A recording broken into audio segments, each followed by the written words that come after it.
Everybody, welcome to the Gorilla Booking Podcast, where you can see our face, but one of us could have been one of those masked men in Monday Night Raw last night.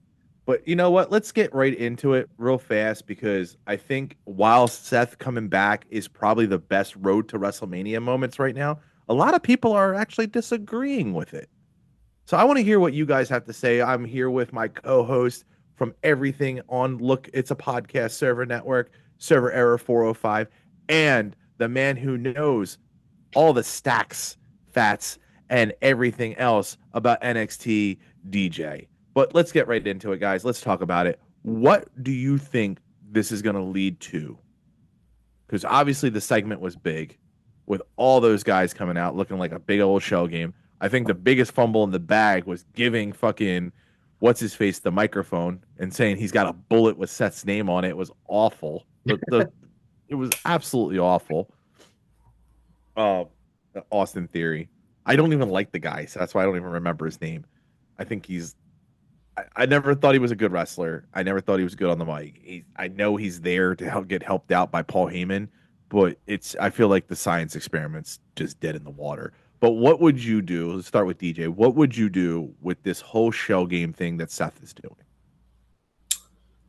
First off, I would try and remove whatever the fuck I saw last night because with all the masked men, that was bad. Where they were just scattering around the ring, they're scattering around the ring like I was like seeing a pinball machine go down. Like I was just seeing a pinball just be tossed around from like pillar to pillar, and it's just like, dude, I don't want to see that. That just reminds me of Retribution. I definitely do not want to go back to Retribution days. Hell no. Nah.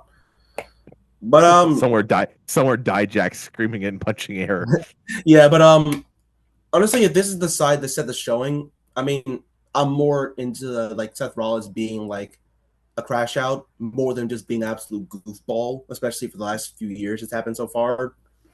Like the fact that he got rid of the blonde hair just to now show that he's like back how he was in like 2016 when he came back and attacked Roman, and he was like all serious on like becoming champion again.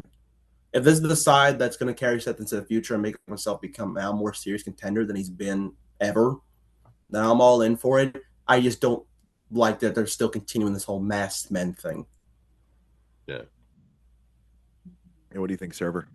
I think that the funniest thing during the whole show game was the one big, tall, fat ass fucking dude, masked man, running around like, like you the one guy that stood out the most.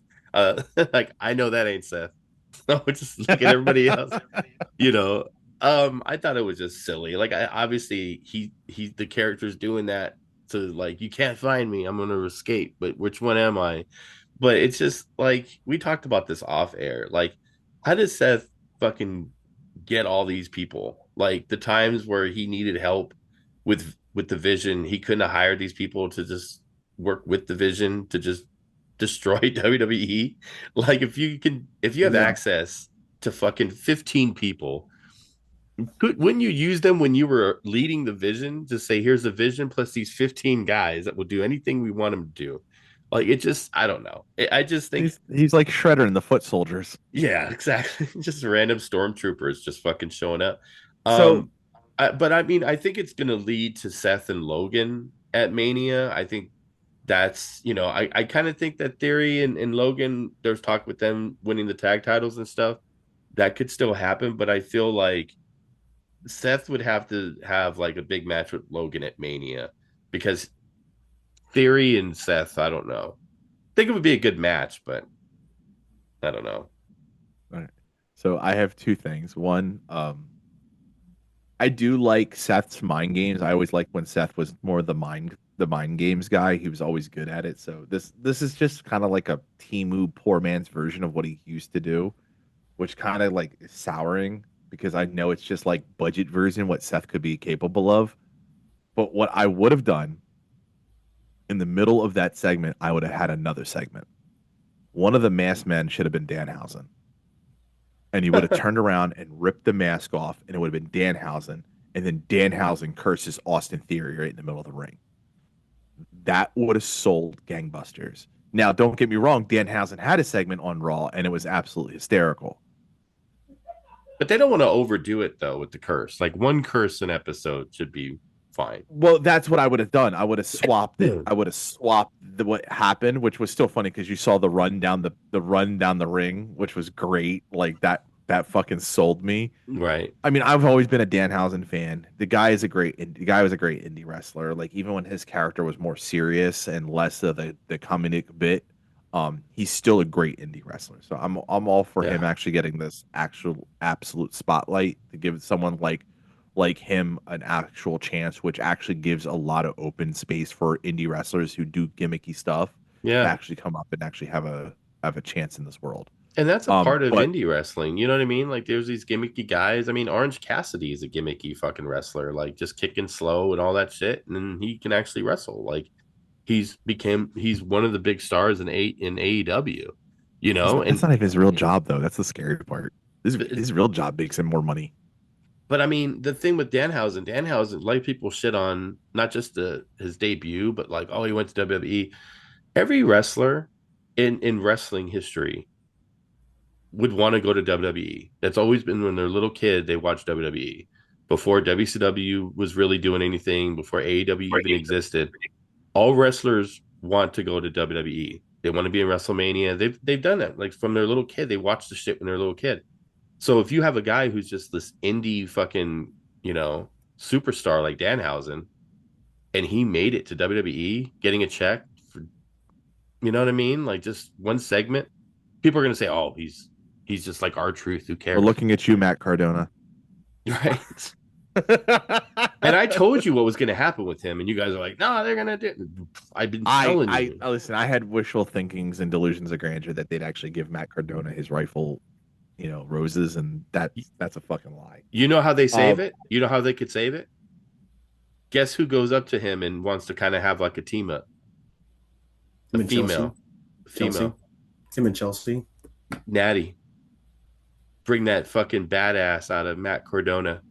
Yeah, I'm gonna be dead ass right now. I need him and Chelsea to go on a full on run like they did in the Indies, and let's just be. Then they're better again because yeah.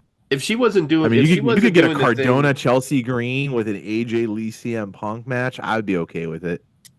I think it would be weird though because she worked so well with Ethan, and like before she got hurt and stuff. Yeah, but that pairing has not shown any like that ever since like it was like I think since.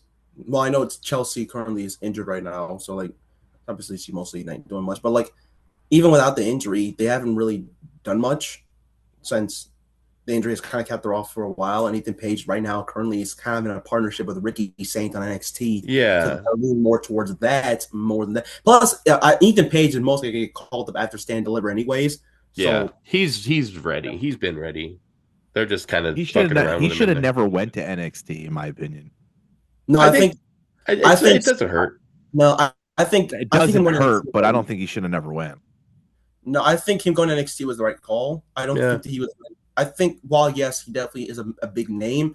His name overall, specifically for how he was treated in AEW, was not good enough in my opinion to be on the main roster. He needed to wait to build himself back up because his run to AEW was really bad. So I think sending him down to NXT was the right call because it gave him like they learned their lesson with Jade Cargill, huh? Yeah. Like, I mean, honestly, it's true. I mean, it gave him fleshed out character. Like Ethan Page is one of my favorites in NXT right now. Like for the past 2 years, I think he's one of the best signings that he's had in a very long time for what he's been able to do. I mean, not just from him winning the NXT title and the NXT American title. For him and Ricky to come into NXT with very already fleshed out characters, and to just help bolster like what NXT's brand is going to be. I do think like the NXT we're seeing right now has probably been some of the best NXT since the Black and Gold era. Yeah. I think the Vengeance Day pay-per-view further proves that because I really enjoyed that pay-per-view and it really showed how good, because again, the main thing that a lot of people criticize is the men's division. And yeah, I know the women definitely are the ones who outshine the men because it's all about them more than men. I definitely agree. But I think people really stopped doubting them. Because, I mean, yeah, Ricky, Joe, and Ethan, they're the biggest stars. The ones that add the big viewer check for NXT. But there's still a lot of great stars in NXT that while don't have the it factor, they're still great to watch. Like Sean Legacy, Jackson Drake, Eli Knight, and even ones that are like powerhouses like Jasper Troy and Keanu Carver. Even though I don't like Keanu Carver's finisher, they're still big guys you can look at that can be helpful for NXT even when those guys are gone. Yeah, I know that they can definitely have like the big check for them because they're great to watch in ring. Because I've seen what they've done. At least Keanu Carver's got a good name. Jasper. I hate Jasper Troy's name. I hate Jasper Troy's name. I fucking hate it. Talked about that. Yeah, it's pretty bad. But they got to build towards the summer too with NXT because a lot of guys are going to get called up here pretty soon. So they're kind of building for like, you know, these future stars. You can kind of see it too. Like a lot of those people you named, like they're going to be the future of NXT for the next few years because they're not going to keep Ethan around that long. Ricky's not going to be there that long. Blake Monroe won't be there, you know, too long, especially with her like kind of having a weird run in NXT. I think I think it's time to call her up just to kind of save her from, you know, it's definitely been weird. It's definitely been weird since her botch North American title loss. Yeah, I think they just call her up, just get her out of there. I believe that. Yeah, I think either that, or I think she should just be the next one who challenged for the NXT Women's title because I feel like she should be in the title picture right now. Yeah, she had that with Jada Parker, and thank God that feud is now over. I think it was only short though. It definitely didn't have like a months and months of matches. I mean, they had enjoyable street fight, whatever, but. If they do move up Blake Monroe, I mean, Raw I wouldn't be mad at it because I feel like she would be helpful on SmackDown 100%. Yeah, but I would go Tiffany Stratton, Blake Monroe tag team. But that would bring Tiffany back to being a heel again. Like, do they want to? No, you know what they I mean? could Like, be faces. No, they could be faces. Blake's she's not a good face. She's a better heel. She's a much better heel. Yeah. Yeah. You got to give her. I mean, they're the diva-esque, like, you know, how they. I mean, I see it. I'm just saying, like, Tiffany's been a pretty good babyface recently. For her to just, I think they're lacking on baby faces for the female division. I can see that. I mean, that's why they're turning Sol Ruka. They're turning her heel. No, turning her face. Ruka's already a face. You're talking about Zarya? They had Zarya turn heel. Yeah, They had Zarya turn heel to make her to push Sol Ruka further face. To push her the bigger. Because she's being rebranded. Yeah. Well, she's going to get called up here soon too. She's either that or she's taking the title off of JC Jane, but I do think she is. I think she is. And that's another one that should be getting called up soon. She's been in NXT for a while. Yeah, JC Jane, I feel like is someone who should be called up. Yeah, a long time. But speaking of betrayals, I was kind of trying to lead into that betrayal thing because I had it as a segue. Oh yeah, we got Finn Balor finally got betrayed against the Judgment Day. Yeah, which was another big thing that happened on Raw because thank God. Thank God. Like I love Finn's solo stuff and the way he's been coming back out to his old music, the way he's been doing everything, like the way it's been. This is the Finn Balor I miss and love. Yeah. And the only step further we need to go is bring back the demon. But I don't think we'll ever go that route. But my favorite. I hopes. 1,372 days. That is how long he was in the Judgment Day. That is flat out crazy. Yes, he did the number. He literally he posted the number after the Judgment Day turned on him. 1,372. That's how long that from the entirety of his days since June 2022. To March 2026. That is how long he was in the Judgment Day. You just gave Joe a boner right now with this stat. Joe's Mr. fucking stats of the fucking day. Shit. I didn't know I didn't. You know what the funny part is? I didn't think the Judgment Day's been around that long. Like that was the great because I forgot the Judgment Day's been around since Edge was still in WWE. Yeah, and Edge has been gone for a few years. Like he's been gone. Yeah. And it was barely a thing with him. Like it was only like a few months, and then they turned on him. Yeah, because he was the jump off. Yeah, because they left him like just 2 months after it was formed, and it was very clear what they tried to do, try to make it like a Ministry of Darkness faction, but it wasn't working. Or what did they call it? What was the fucking the Brood? It's like a nicer version of the Brood. Well, they tried to go either one. It was like that until Edge came out as Edge from the Brood. Right. Yeah. Like they tried to go to those routes, but it just didn't work because fans were not connected with the gimmick. And the moment they just broke Edge away and they became their own faction, that's when they started to actually receive love from the audience.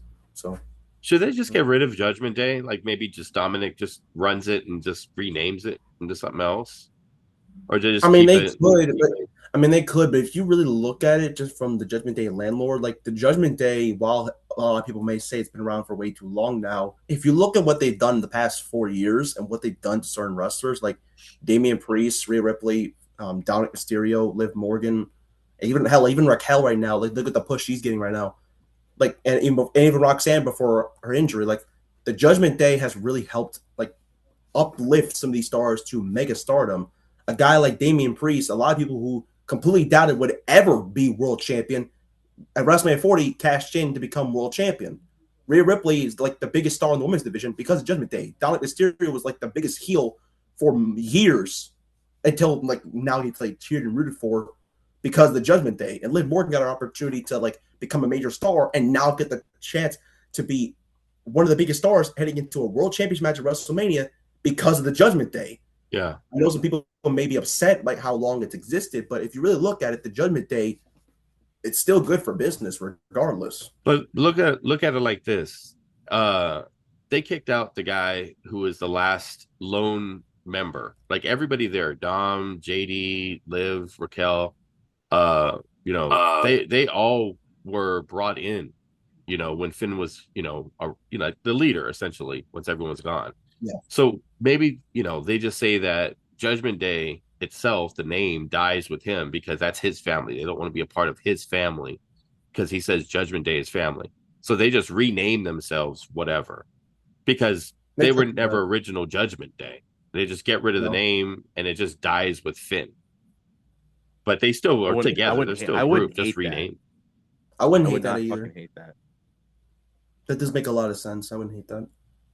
Because I mean, they're all like, they got brought into it, so they don't have that OG ties like Finn did. Yeah.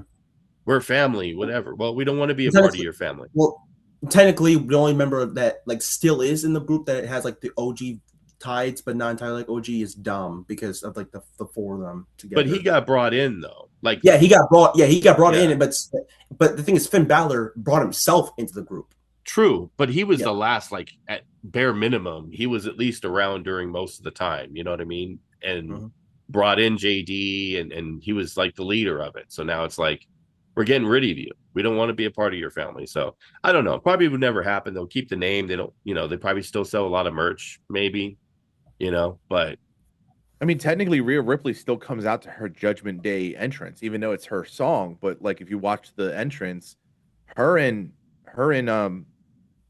Damian Priest still come out to the wing sets, which were all the Judgment Day entrances, which is still kind of weird. Like it's kind of like an homage to the old school Judgment Day. But the thing is like they need to change that. Like, in my opinion, if they want to kill the Judgment Day off, they need to change all their fucking entrances. Well, one of the things that definitely like made it where they kept their own is when they changed the Judgment Day's Titantron. They went from purple to gray. So obviously they changed it alone just to make it to where they didn't have the ties from Rhea Ripley and Damian Priest. So they could be able to keep themselves because they're the Terror Twins. So they keep the wings regardless. But I do understand what you're saying. Yes, it is a valid argument. It's just with how Judgment Day completely changed when they broke away from Damian and Rhea at SummerSlam 2 years ago. They made themselves their own group. They weren't going back to the purple and black. They are now changing it to the gray and black. Or like black and white, regardless. So it'd be kind of cool, later on in the year, they could do something where Finn, gets back into Finn, Dom, and Rhea versus JD, Dom, or Finn, Damian, Rhea versus JD, Dom, and Raquel. Liv. Or not Liv, yeah. They can't do Carlito. Yeah. I mean, if you get enough people, there's your war games. I mean, yeah. I mean, that'd be cool. That's a whole year away, though. Yeah, that's a lot of build up for a whole year away almost. I've been saying they could do like a war game, like a Survivor Series, like traditional match, having be both men and women. That would be interesting. Because you figure, wouldn't the next one be the Survivor Series of the Big Four? No. I mean, we got Mania, and then it's Survivor Series. No, SummerSlam. SummerSlam. Oh, SummerSlam. But here's the thing, though. Like, Rhea's going to be involved with Jade at Mania, so she potentially could be the champ. So she'll probably do the champ stuff if she wins. If she loses, then she's free to potentially, do something. Because I mean, that would help Damian Priest too. The fans would like it because Damian Priest, what's he really doing right now? He's the number one contender for the tag team titles. Yeah. Yeah, exactly. Like, I mean, they could go that route. Where it leads, but the point is he's still there. Yeah, they're all still there though. Like LA Knight's still there. Yeah, I can understand the argument and think that it would be a nice. There's only one Knight that's actually getting in the title picture right now, and that's Kevin Knight because he just lost to MJF. I can understand like the experience for that alone. I think it would be cool, but if they're going with what I think they're going to be doing by having Liv beat Stephanie for the title just to build up between her and Raquel at like a SummerSlam, I don't think that's happening anytime soon. Yeah, because that's obvious. The next part. That's why I think they're just gonna do something with the name. I feel like it's gonna get switched back and forth. Finn's gonna keep it, and then something's gonna happen. Yeah, because Finn leaving Judgment Day, that's definitely not going to be the only breakup. They're definitely doing something with Liv and Raquel. Yeah, but speaking of factions, but who would be the heel and who would be the baby face in that? Because Raquel is Raquel would be the face. I think honestly, Raquel would be the face. She'd have to be because Liv's a way better bad guy. They can't turn her because then it's like she's not. They don't want to separate her. I mean, it just depends because honestly, if you look at it, the fans are starting to connect more with Raquel. So I feel like it would make more sense for her to be the face. No, I agree with you because they can't turn Liv face because she's a way better heel. She's way better as a heel. And working with Dom, like that still helps Dom a lot, having her around. So it's like, but Raquel, like she would definitely be a good face, but I like her as that fucking Big Mama Cool or whatever the fuck, you know what I mean? Like I like her a lot better than I did this time last year. It just depends. Horrible. It just depends what direction they're going to go on. I think Kevin Nash should be the guy that fucking should get credit for it, to be honest. Because ever since he tweeted about her, that moment she was better. She started fucking doing different things and actually embraced what he said. So fucking shout out Kevin Nash. He probably pulled his fucking quad by typing that tweet, but he made it work. Joe, what else we got? I was gonna say, speaking of factions, on AEW, we had a debut of the Dogs, which you came out only to thinking Gabe Kidd and was it O'Connor? Clark Connors, that's what it was. Were there as just a tag team against Orange Cassidy and Darby Allin, and fucking David Finlay showed up and attacked them. And now we all know that David Finlay, Gabe Kidd, and Clark Connors, former New Japan Pro Wrestling stars, are now AEW superstars, which is a great fucking faction, which could probably really, if they do, inject the trios titles back with those guys, because I mean, former Bullet Club group again, and you could also now talk about bringing back Jay White and stuff, all about that, and having a bigger faction with them too, or they could compete against each other. There's so much good possibility now that with the stacked tag teams that AEW is getting in there. I mean, you still have FTR at the top, fucking just doing great fucking work.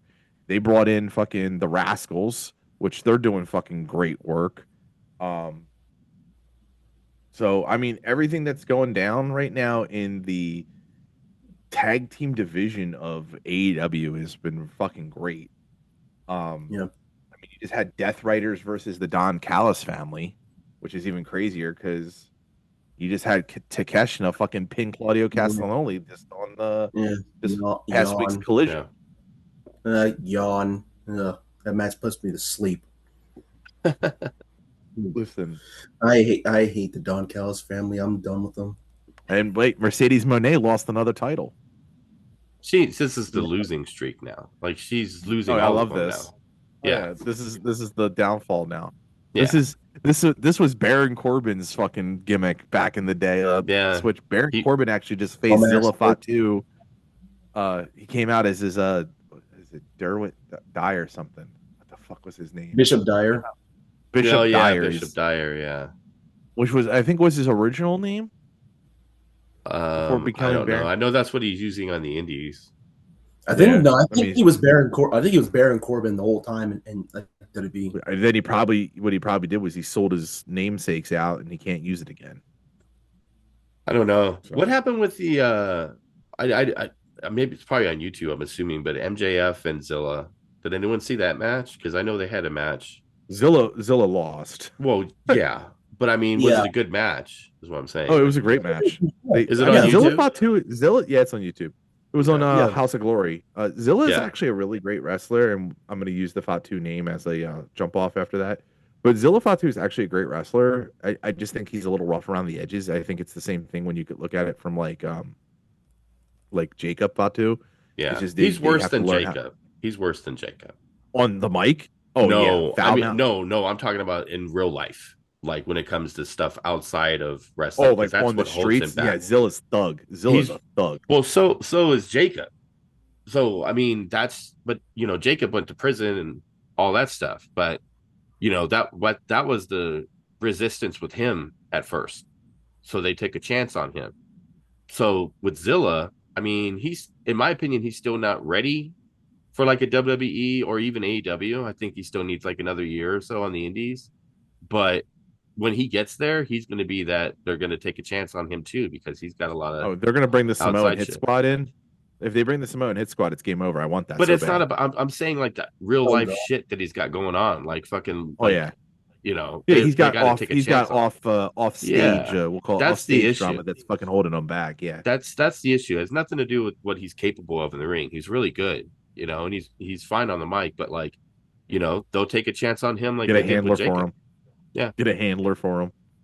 But yeah, they speaking of got the to Fat, put him with Paul. speaking of the Fatus, speaking of the Fatus, we had CM Punk pretty much telling the Fatus or the Usos to pretty much suck his dick. And long story short, I'm guessing that's why they're fucking addressing Roman next week on Raw because it's gonna further push it that way.